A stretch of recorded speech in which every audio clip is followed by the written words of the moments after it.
Thank you very much, Dick, for that introduction. Greatly appreciated.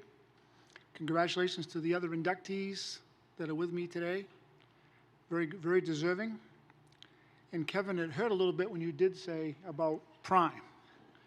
It's gone by, for sure.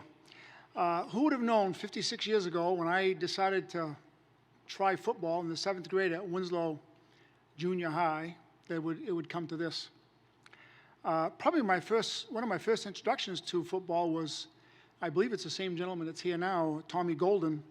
Took a football. He was the coach at Winslow at the time and came to the Boston Avenue Grammar School and showed us what a football looked like. And that's probably the first introduction I had to a football. So I haven't seen you forever, but thank you for doing that. I remember going to pick up my equipment. I think we had a McGregor helmet, and I think I could look through the ear hole. We had pants that were too big, but I loved the game of football and wanted to play. Winslow had a great tradition, and my brother and cousins played in the late 50s and won a state championship in 58 and 1960, and I figured, I can do this. Well, it never happened. Never won a championship in football whatsoever. Started as halfback as a sophomore year. Did okay.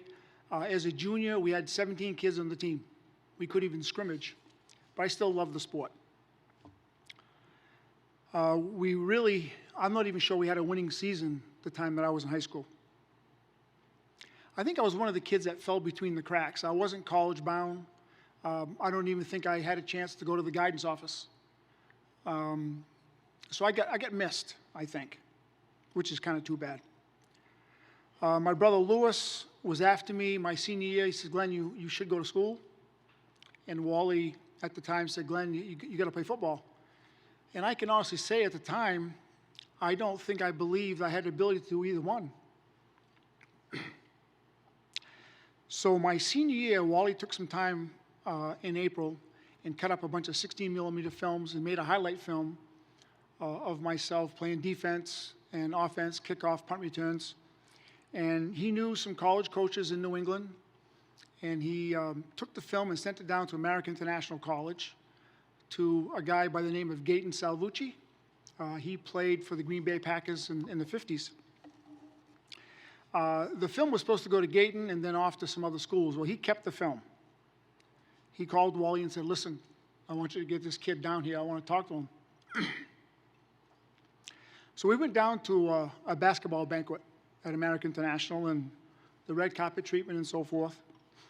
And the next day, we went to the coach's office and chatted.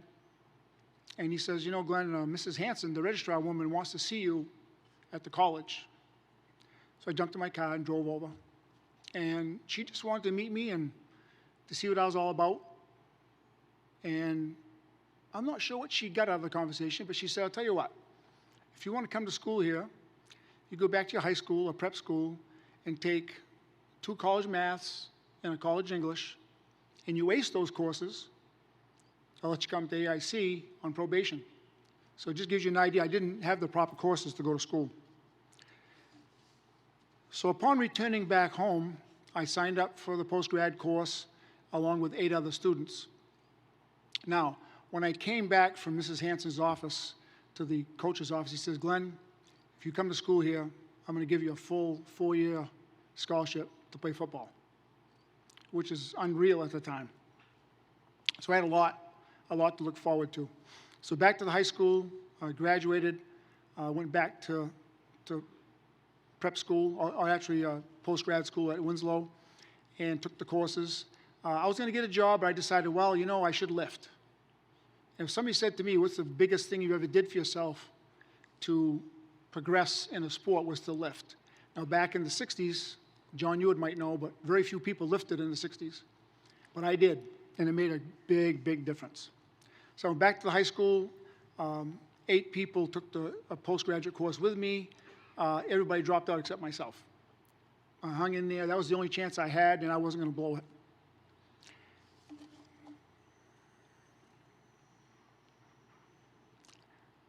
Talk about lifting. Back in those days, very few people lifted. I spoke to Ernie Gilbert, who's now passed away. Ernie had Gilly's Gym in Waterville, and well known for lifting, and he was about the only guy that back then that I knew that weight trained. So back to the high school. When I graduated from high school, I was 170 pounds. I lifted for 10 months straight, and at the time I was growing, and I jumped up to 194 pounds and was ready to play football. I went to AIC as a freshman, and we were 6-0, had a great season.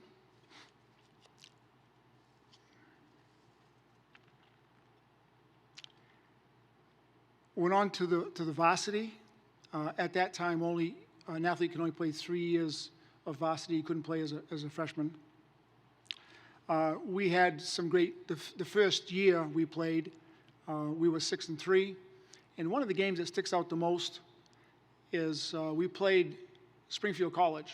Now, Springfield College is the school where Wally went to school in the 50s and graduated. And we went to their homecoming, and we beat them 35-0. Great, great revenge. Coach, that was great. Still remember it today.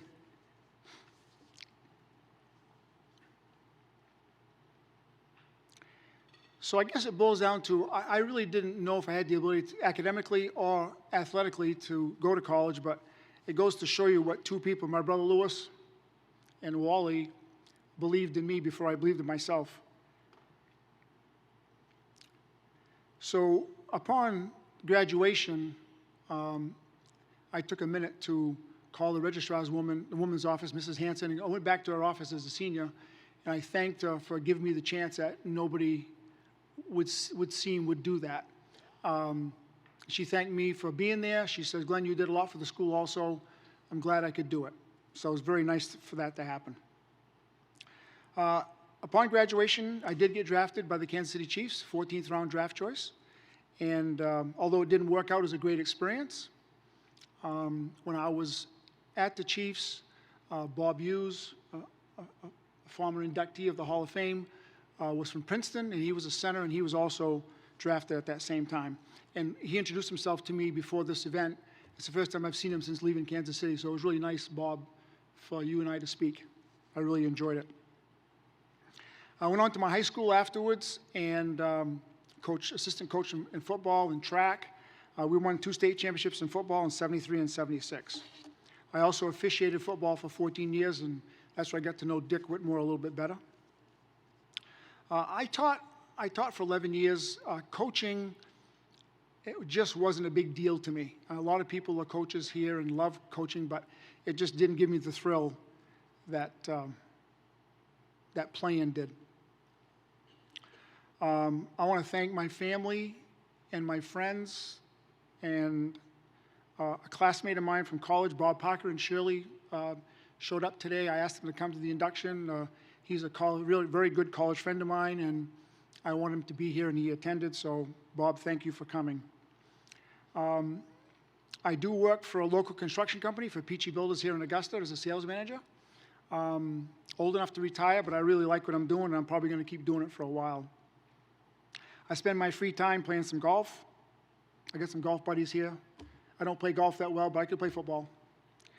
And spending time at my camp in the mountains of Maine, snowmobiling, four-wheeling with my children and my grandkids. It's a great time for me. In closing, I want to give a special thanks to Karen Van Orman. Karen came through as a student when I was at Winslow.